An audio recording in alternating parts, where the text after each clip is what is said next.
佳麗準備好咯喎！第一位上場嘅佳麗咧就係 Betty。好，有請同事開始計時啦。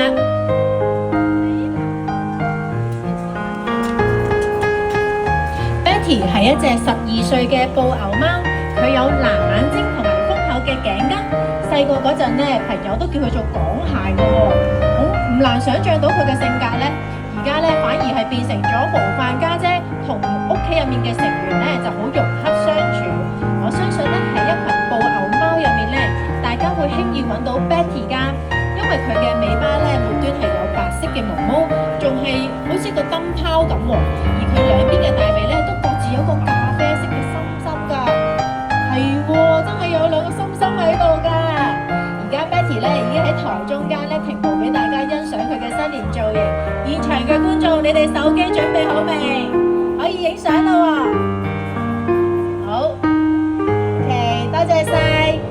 咁大家掌聲俾我哋台上面嘅佳麗 Betty。好，計時開始。好 ，Stella 咧係一隻雙色熊貓，大家可能會比較熟悉佢另一個稱呼叫做加菲貓。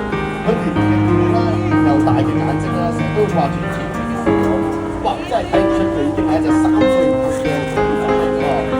而且咧 ，Stella 咧其實係一隻好活潑嘅貓嚟嘅，你唔好睇佢揼腳咁樣，但係其實佢無論喺地上爬啦，定係得閒上翻啊，同你都係完全難唔到 Stella 嘅。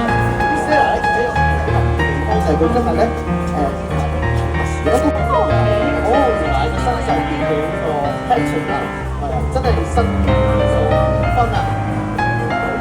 Stella 而家佢戴咗一頂招財貓嘅帽喎。